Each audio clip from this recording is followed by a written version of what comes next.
नमस्कार, स्वागत है आपका NDTV Toyota Etios save India coast में। आज हम पहुंच गए हैं कोची यानी कोचिन यानी एर्नाकुलम।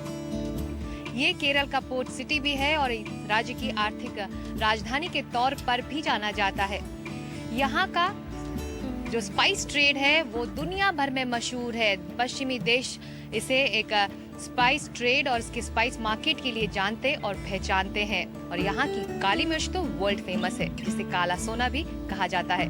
तो हम पहुँच गए हैं अब केरल के तटीय इलाकों को करीब से समझने।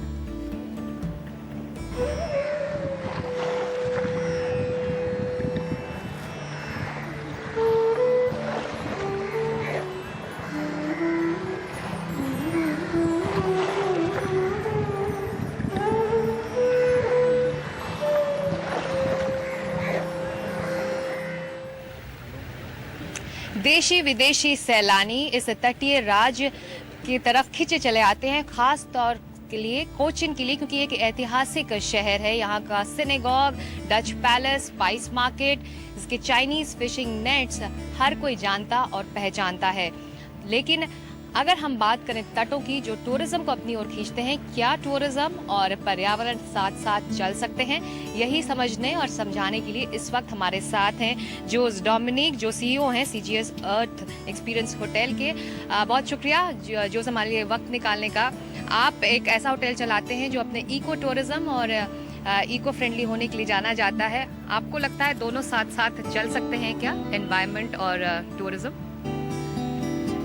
Yes, I think today, and let me use English as a language. मुश्किल होती है केरल के लोगों को हिंदी में बात करनी। That's a problem actually. And see, tourism cannot be. It's actually a balance of environment, community, and serving the customer. They cannot be separated, and that is where the success lies. And Kerala's success in tourism is because of the involvement of the community and the securing the issues of environment. If you look around and you see how old this location is, it is from continuum of over 500 years. From shipping, and Kerala has been very much part of the sea, and sea has very much been our life, and even in tourism, the influence of the sea, the requirements of the sea is so important, and so too the sea important for fishermen, for people, and a good population of Kerala lives on the coast. About 40% live on the coast. आप कह रहे हैं कि जो स्थानीय लोग हैं, जो लोकल्स हैं, वो अपने तटों की अहमियत को, उसकी इम्पोर्टेंस को समझते हैं।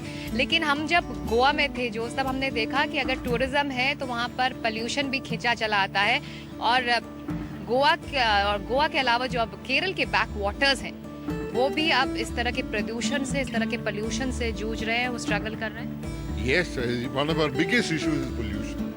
The ability to contain the impact of development and at the same time conserve our environment. This is a big challenge. And if you see the backwaters, from here we begin and go into the entire backwater system of Kerala. Life revolves around the backwaters. Our farms and agriculture, coconuts, everything is on the backwaters. Into this environment came tourism. And tourism is a new element, and therefore the challenge is how tourism can coexist with the traditional uses of waters.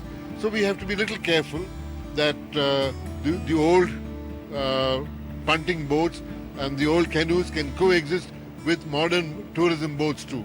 And there sometimes is a clash, and I think going forward the environment and the community should have precedence over the customer. आप कह रहे हैं कि balance होना चाहिए। एक आखिरी छोटा सा सवाल, क्वेश्चन आपसे, बैलेंस होना चाहिए डेवलपमेंट और एनवायरनमेंट के बीच। लेकिन हम जब अब केरला पहुंचे हैं और अपने सेव इंडियाज कोस्ट को आगे ले जा रहे हैं, इस कैंपेन को आगे ले जा रहे हैं, केरल की तटों में हम क्या खोजें इसके कोस्टल फूड के अलावा? Correctly said, save India's coast. To save Kerala, you need to save our coast. The coast gives us our food, the fish. We are all fish eaters. The fish from the sea, we not only need to catch the fish, but the fish has to be less polluted, and if the fish is alive, our coast is alive, And if our coast is alive, our economy is alive, our farms are alive, and tourism alive. And today, Kerala depends so much on tourism. NDTV's cricket app, Android and iPhone, fastest scorecard, special analysis, and much more. Download free. ndtv.com/apps.